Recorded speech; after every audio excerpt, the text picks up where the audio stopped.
Hey everyone, it's me हमसे and you are watching H T X. Welcome back to the channel. कैसे हैं आप सब?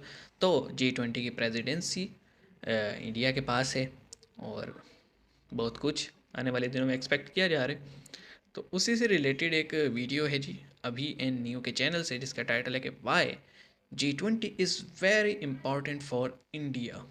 तो देखते हैं, स्टार्ट करते हैं, कुछ हमें भी सीखने को मिल जाएगा। शुरू करते हैं जी, 3 2 1 एंड गो। क्या भारत दुनिया को लीड कर सकता है, विश्व गुरु बन कर सकता सकता है? है। एक साल के लिए भारत G20 यानी दुनिया के सबसे पावरफुल 20 देशों के ग्रुप का प्रेसिडेंट है और पूरी दुनिया भारत की ओर आशा भरी नजरों से देख रही है। चलिए एक आसान भाषा में समझते हैं कि ये G20 है क्या और अगला साल हमारे लिए इतना इंपॉर्टेंट क्यों होने वाला है। ये वीडियो काफी इंटरेस्टिंग होने वाला है, तो प्लीज इसे एंड तक देखिए और ये फैक्ट्स और लोगों तक पहुंचाने में हमारी हेल्प कीजिए। चैप्टर 1, सबसे पहले जानते हैं कि ये G20 है क्या। G20 यानी ग्रुप ऑफ 20।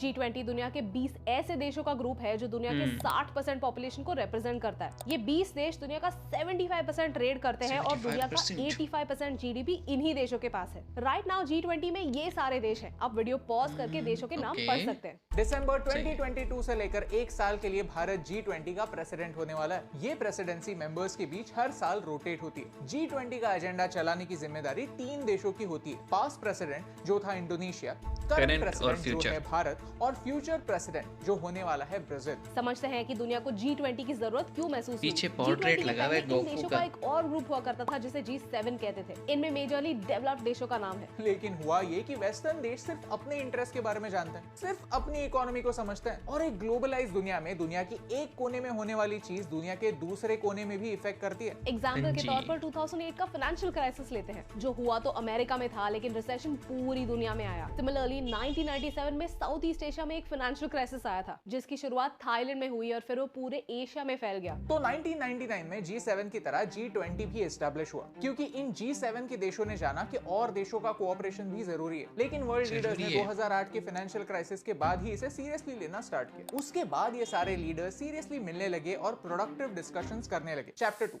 G20 काम कैसे करता है। G20 के दो मेन टास्क या फिर दो ट्रैक्स होते हैं, the financial track and Sherpa track. अगर आप कभी माउंटेन्स में गए हैं तो वहाँ आपको गाइड करने के लिए शेरपास होते हैं। फाइनेंस ट्रैक में फाइनेंस मिनिस्टर्स और अलग अलग देशों के सेंट्रल बैंक्स पॉलिसी डिस्कस करते हैं, जैसे कि global economic growth, tax information exchange, financial regulatory reforms, financial inclusion, remittances across the world, fossil fuel subsidies, green finance and anti terrorism financing. और शेरपा ट्रैक में डिप्लोमैट्स फॉरेन पॉलिसी डिस्कस करते हैं, जैसे कि employment, climate change, agriculture and food security, anti corruption measures, United nation sustainable development goals, improvement of health care. Bharat का plan यह है कि अगले एक साल में 200 से ज्यादा मीटिंग्स होने वाले हैं, जिसमें 32 सेक्टर्स पार्टिसिपेट करेंगे। भारत इस साल G20 का प्रेसिडेंट है और प्रेसिडेंट होने की वजह से हमारे पास कुछ पावर्स हैं। फॉर एग्जांपल, भारत उन कंट्रीज को इनवाइट कर सकता है जो G20 का हिस्सा नहीं है। इस एक मूव से दूसरे देशों से अच्छी रिलेशनशिप एस्टैब्लिश करने में मदद होती है। भारत ने UAE को एज अ गेस्ट इनवाइट किया है। UAE भारत का एक काफी इंपॉर्टेंट स्ट्रेटेजिक पार्टनर है। साथ ही साथ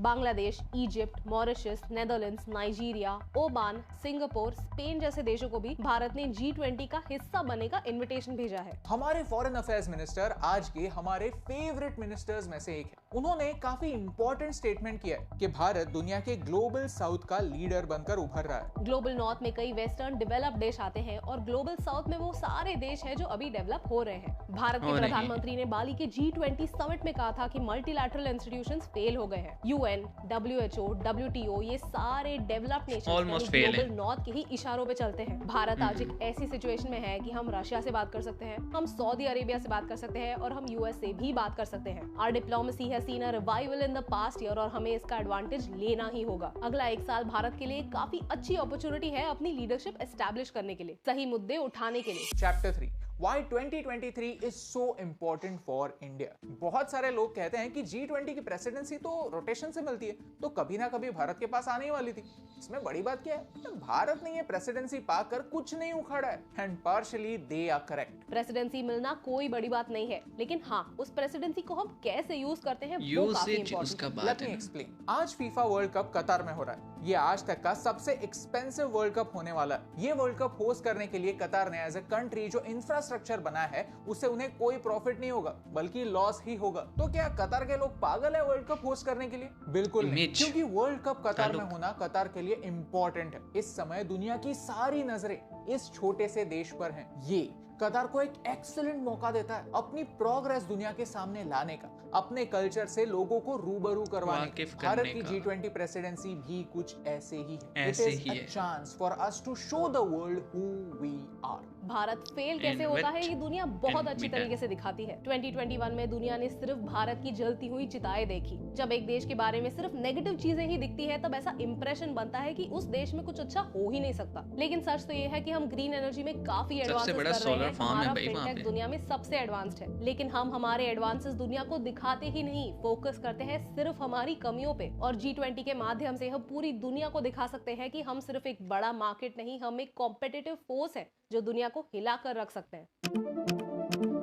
2022 में ग्लोबल ऑर्डर पलट गई। कोविड की वजह से, रशिया यूक्रेन वॉर की वजह से दुनिया में कई इश्यूज सामने आए। यूरोप के देशों में एनर्जी सिक्योरिटी नहीं है, इसीलिए वो कोल, ऑयल, गैस ऐसे डर्टी फ्यूल्स यूज कर रहे हैं। यूक्रेन और रशिया दोनों ही व्हीट के टॉप प्रोड्यूसर्स हैं और इस सिचुएशन की वजह से दुनिया भर में फूड सिक्योरिटी का बहुत बड़ा इशू चल रहा है। There has never been a time when world's inequalities were more visible. दूर से देखे तो साफ नजर आता है, some countries run the world and now they are scared, क्योंकि उनका डोमिनेंस खतरे में आ रहा है और वो उस डोमिनेंस को बचाने के लिए कुछ भी कर सकते हैं। इसीलिए डेवलप देश क्लाइमेट फाइनेंसिंग से पीछे हटते हैं, क्योंकि वो सारे फ्लड्स, हीट वेव्स, साइक्लोन्स उन्हें तो हिट करने वाले हैं ही नहीं, और उनके पास बहुत सारा पैसा है, और जिसके पास पैसा है उसके पास सिक्योरिटी है।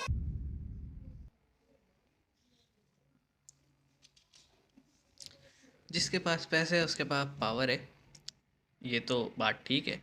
लेकिन एक बात तो माननी पड़ेगी कि इंडिया को ना ये लोग सीरियस नहीं लेते थे, ख़ास तौर पे डेवलप कंट्रीज़। चाहे वो स्पेस की दौड़ हो, चाहे वो आईटी की हो, चाहे हेल्थ केयर की हो, चाहे इनोवेशन की हो, रिसर्च की हो, इतना सीरियस नहीं लेते थे कि बेसिकली अगर मैं आसान अल्फाज में, सादी ज़ुबान में कहूँ, ये उनका ये कहना था भाई ये कल का बच्चा हमें चैलेंज कर रहे। लेकिन वो ये भूल गए थे कि कल का बच्चा ही था जिसको लूट लूट के उन्होंने ये अपने एम्पायर खड़े किए, चाहे वो फिर यूएस हो या फिर ब्रिटिश हो। बेसिकली ब्रिटिश से ही हो के ना यूएस बना था ना, कॉलोनाइजेशन हुई थी एंड एवरीथिंग एल्स। हिस्ट्री में जाने की हमें ज़रूरत नहीं है।